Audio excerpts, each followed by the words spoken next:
আলোচনার শেষে আপনি কি বলবেন এই যে আমরা যে দেখছি যে যে কোনো কেউ বিরুদ্ধে কথা বললেই সে দেশদ্রোহী, তাদেরকে দেশপ্রেমের প্রমাণ দিতে হবে, এরকম গদি মিডিয়াও নানা রকম প্রচার চালাচ্ছে। এই যে একটা বিভাজন, মানুষকে দেশকে সংগঠিত করার না করে, এটা তো খুব বিপজ্জনক একটা ট্রেন্ড, এবং এটাই চলে আসছে সব ক্ষেত্রে, বারবারই দেখছি আমরা।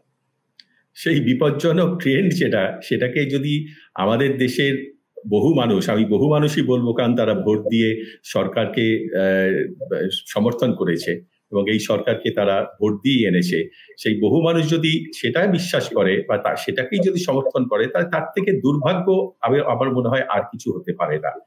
আমার মানে খুব সিম্পল একটা আমার যুক্তি দিয়ে আমি যেটা বোঝার চেষ্টা করি, যে কোনো জায়গায় কোনো কিছু ঘটনা, দুর্ঘটনা কিছু যদি ঘটে, তাহলে সেটাকে ধামাচাপা দেওয়ার সহজতম উপায় হচ্ছে একটা কমিটি করে দেওয়া, একটা কমিশন গঠন করে দেওয়া, একটা তদন্ত কমিশন গড়ে তোলা, একটা নির্দেশ দেওয়া, সরকারি নির্দেশ, তারপর এবং সেটা নিয়ে একটা যদি আদালতে যদি একটা মামলা ঠুকে দেওয়া যায়, তাহলে সাবজুডিস বলে সেটাকে এড়িয়ে যাওয়া, সেটা নিয়ে আর কোনো বিতর্ক সৃষ্টি না করা।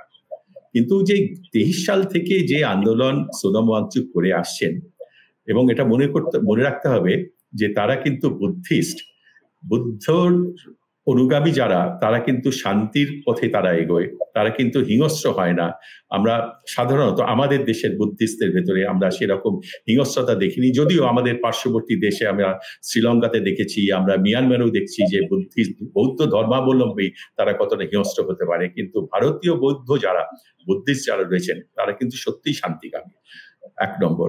2 নম্বর কথা হচ্ছে, সোনম ওয়াংচুক গত 2 বছর ধরে যে আন্দোলন, অনশন আন্দোলন, অসহযোগ আন্দোলন বা সত্যাগ্রহ যেটা করে আসছেন, পুরোপুরি গান্ধীর দেখানোর পথেই তিনি কিন্তু এই অনশন করছেন।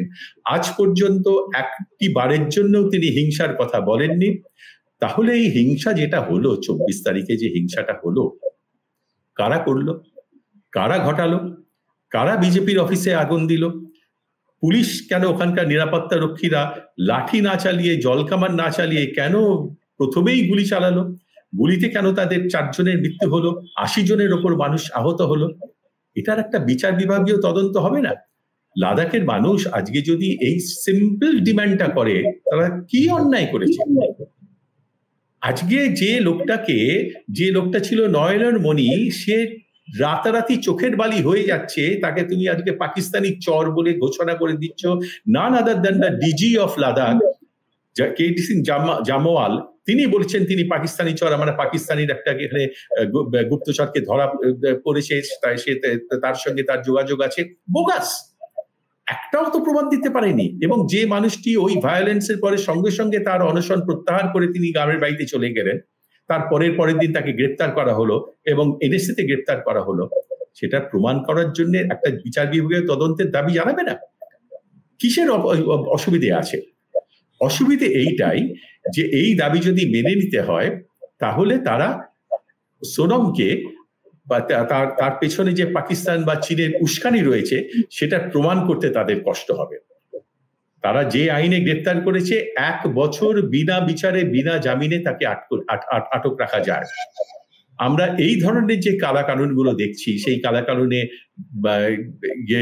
তোমার কি বলে, ভীমা কোরেগাঁওয়ের 5 বছর 6 বছর পর্যন্ত জেলে থাকতে দেখেছি মানুষকে।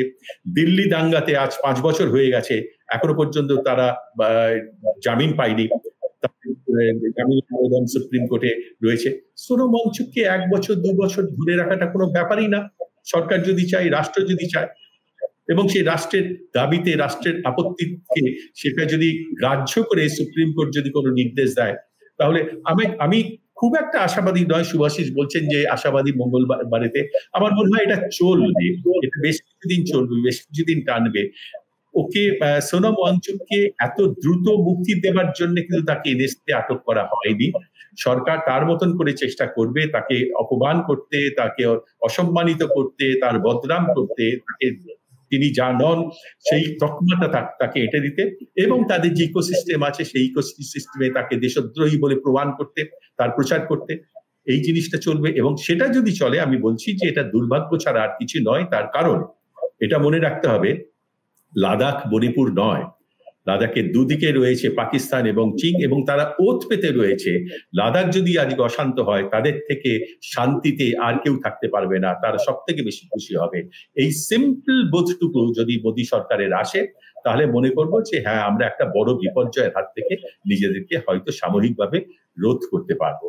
আর শুধুমাত্র একটা সোলার পার্ক বা একটা খনিজ পদার্থের জন্য একটা দেশের ইকোসিস্টেমটাকে বানচাল করে দেওয়ার মতন, নষ্ট করার মতন যদি মানসিকতা যদি না থাকে, তাহলে আমরা নিজেদেরকে ধন্য মনে করব। আমাদের দেশ আগে না একটা অঞ্চল আগে না একটা খুব স্বাভাবিকভাবে সহজভাবেই এই যে ডিমান্ডগুলো তারা করেছে সেগুলো কিন্তু সমাধান করা যায় যদি সদিচ্ছা থাকে। সেই সদিচ্ছার কিন্তু যে নেই সেটা বোঝা যাচ্ছে সোনম ওয়াংচুককে এনএসএ তে আটক করা। কিন্তু আমি শুভাশিসের সঙ্গে একমত, তাকে বাইরে রাখাটা যতটা বিপজ্জনক, তিনি ভেতরে থাকতে আরো বেশি বিপজ্জনক হয়ে উঠবেন। কারণ লাদাখিরা তারা নিজেদের ভেতরে সমস্ত বিভেদ বিভাজন ভুলে এখনো পর্যন্ত তারা জোটবদ্ধ আছে, একজোট আছে। কার্গিল এবং লে তারা যদি যৌথভাবে এই আন্দোলন চালিয়ে যায় তাহলে কিন্তু it's a very hard time for Indian democracy and Indian government. Sophia.